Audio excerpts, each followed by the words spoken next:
My name is Umesh Paliwal. I am the co-founder of Unlisted Zone.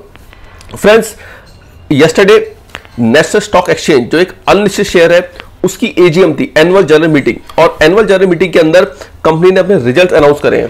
तो आज का जो वीडियो है, इस वीडियो में डिस्कस करेंगे कंपनी के standalone and consolidated results. Second discuss करूंगा कि कंपनी ने कितना डिविडेंड पे किया है, कितना डिविडेंड अनाउंस किया अपने शेयर होल्डर्स के लिए। तीसरा डिस्कस करूंगा इसकी वैल्यूएशन क्या है आज की डेट में, और फिर हम स्क्रीनर पे जाके ये चेक करेंगे जो बीएसई है, बॉम्बे स्टॉक एक्सचेंज, वो किस वैल्यू पे ट्रेड कर रहा है। तो चलिए शुरू करते हैं इस इंटरेस्टिंग वीडियो को। तो जैसे कि आप देख रहे हो, these are the key highlights of the market. यहां पे तीन चीजें दिखाई गई हैं, मार्केट की ग्रोथ, एनएससी की वॉल्यूम ग्रोथ और एनएससी का मार्केट शेयर। अगर हम मार्केट ग्रोथ की बात करें, जैसे कि आपको पता है कि अगर आप स्टॉक एक्सचेंज के अंदर काम कर रहे हो तो आप किन किन चीजों में काम कर सकते हो। आप कैश मार्केट में काम कर सकते हो, आप इक्विटी के फ्यूचर एंड ऑप्शंस के अंदर काम कर सकते हो, आप करेंसी के फ्यूचर एंड ऑप्शन के अंदर काम कर सकते हो, एनएससी और बीएसई पे। ठीक है, तो अगर कैश मार्केट की बात करें तो 9% की ग्रोथ है। इक्विटी मार्केट की इक्विटी फ्यूचर ऑप्शंस की बात करें तो फ्यूचर के अंदर 9% की ग्रोथ है। इक्विटी ऑप्शंस के अंदर 114% की ग्रोथ है। यानी पिछले साल से इस साल अगर हम कंपेयर करें, FY21 को FY22 से कंपेयर करें, तो इक्विटी ऑप्शंस में जबरदस्त ग्रोथ आई है। अगर करेंसी फ्यूचर्स की बात करें 24% ग्रोथ है, करेंसी ऑप्शंस की बात करें तो 54% है। यानी चाहे वो इक्विटी हो चाहे वो करेंसी हो, उन दोनों की ऑप्शंस के अंदर ट्रेमेंडस ग्रोथ आई है। अगर मैं वॉल्यूम ग्रोथ की बात करूं कि वॉल्यूम ग्रोथ कितनी आई है एनएससी पे, this was the market growth, क्योंकि मार्केट के अंदर सारे एक्सचेंजेस आ जाएंगे, जो बड़े बड़े एक्सचेंजेस एनएससी और बीएसई मेन एक्सचेंजेस है, उनकी बात कर रहा हूं। एनएससी वॉल्यूम ग्रोथ की बात करें तो कैश मार्केट के अंदर वही 8% की है, equity future option 9% and 114%, currency future के अंदर 18%, ऑप्शंस के अंदर 68%। अगर मैं आज के डेट में एनएससी के मार्केट शेयर की बात करूं तो जो कैश सेगमेंट है उसके अंदर 93% का मार्केट शेयर है। यानी बीएसई के पास लगभग 6 से 7% का मार्केट शेयर, और 93% bulk of the market share is with NSC, national stock exchange. तो वहां पे इसके एक मोनोपोली है। अगर हम इक्विटी फ्यूचर ऑप्शंस की बात करें तो यहां पे 100% मार्केट शेयर है। इसका मतलब यह है कि बीएसई के प्लेटफॉर्म पे आप कोई भी इक्विटी F&O का काम नहीं कर सकते। करेंसी फ्यूचर्स, करेंसी ऑप्शन का काम होता है, इसीलिए करेंसी फ्यूचर के अंदर इसका मार्केट शेयर 70% है और करेंसी ऑप्शंस के अंदर 95%। ये जो फिगर आपको दिख रहे हैं ये लास्ट ईयर के फिगर है, तो ये ऑलमोस्ट करेंसी फ्यूचर के थोड़ा सा कम है, बाकी करेंसी ऑप्शंस के अंदर वो मार्केट शेयर बढ़ गया है, 87 से 95% आ गया है।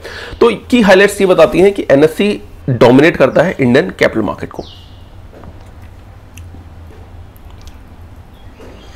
अब जल्दी से stand alone revenue, expenditure and profitability देख लेते हैं। अगर रेवेन्यू की बात करूं तो लास्ट ईयर 5263 करोड़ का प्रॉफिट था, रेवेन्यू था। इस साल the revenue is 8164, that means almost 55% की ग्रोथ है रेवेन्यू के अंदर।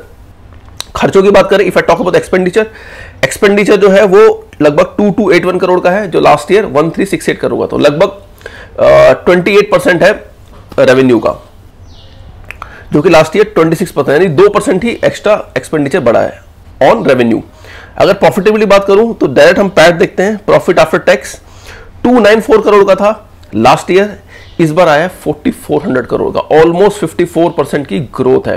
तो यानी जबरदस्त नंबर ये एनएससी ने स्टैंड अलोन बेसिस पे शो किए। अगर ईपीएस की बात करूं 36 रुपीज का ईपीएस है स्टैंड अलोन का, FY21 के अंदर, FY22 के अंदर 93.36 का है, ऑलमोस्ट 3 टाइम्स ग्रोथ है ईपीएस के अंदर।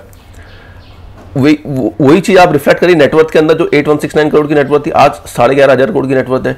बुक वैल्यू जो 165 की थी आज की 233। ये जो फिगर्स है स्टैंड अलोन के, कंसोलिडेटेड हम स्टडी करेंगे। अब कौन से रेवेन्यू ड्राइवर्स हैं जो रेवेन्यू कमा रही है? हमने कहा लगभग 8,500 करोड़ का रेवेन्यू कमाया है। So what are the ways through which NSC is earning that money? अगर मैं बात करूं लिस्टिंग सर्विसेज की, जैसे कोई भी लिस्टिंग होती है, जब आईपीओ आते हैं वो लिस्ट होते हैं, बुक बिल्डिंग प्रोसेस होती है और बहुत सारी प्रोसेसिंग फीस होती है जब भी कोई आईपीओ आते हैं, लिस्टिंग सर्विसेज हम कहते हैं। तो उस पर इन्होंने इस साल 184 करोड़ रुपीस अर्न किए, जो कि लास्ट ईयर कितना था 145 करोड़। तो जितने ज्यादा आईपीओ आएंगे उसमें ये लिस्टिंग सर्विसेज के चार्जेस इनको मिलेंगे। अगर मैं कोलोकेशन की बात करूं तो 274 करोड़ था लास्ट ईयर, इस बार 433 करोड़ है। यानी कोलोकेशन सर्विसेज जो बहुत सारे ब्रोकर्स लेते हैं तो इसका मतलब यह है कि इस साल जो FY21-22 की बात करें तो वहां पर बहुत सारे नए नए ब्रोकर्स मार्केट के अंदर आए होंगे जिन्होंने कोलोकेशन सर्विसेज ली होगी, तो वहां से इनके चार्जेस बढ़े हैं। ट्रेजरी इनकम की बात करें तो ऑलमोस्ट 471 करोड़ की थी, इस बार 423 करोड़ की, तो थोड़ा बहुत उसके अंदर डिप है।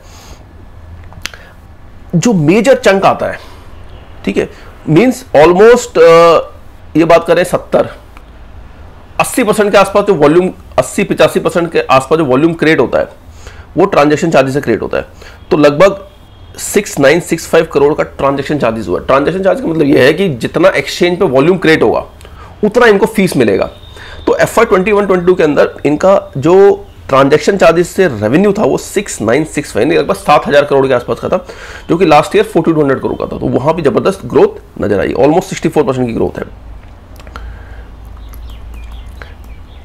खर्चों की बात करें कि NSE के खर्चे कहां पे होते हैं, तो ये टोटल एक्सपेंसेस देखें तो एडमिन में 1% का है, प्रीमाइसिस 5%, रेगुलेटरी जो सेबी की गाइडलाइंस है उस पर इनको खर्च करना पड़ा 10% के, एम्प्लॉय पे 12% है, C&S 20% है, टेक्नोलॉजी पे 29% है, अदर्स 23% है। यानी मोटा मोटा खर्चा जो है वो टेक्नोलॉजी पर ही है, और C&S चार्जेस है वो 20% के आसपास है, और एम्प्लॉय, यानी मोटे मोटे खर्चे यही हैं।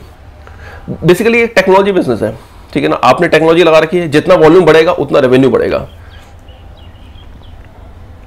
अगर कुछ स्टैंडर्ड फिगर की बात करें पिछले 5 सालों में, तो आप देखोगे ऑपरेटिंग जो मार्जिन था 17-18 के अंदर 58% था, जो कि बढ़ के कितना हो गया 71% हो गया, ठीक है।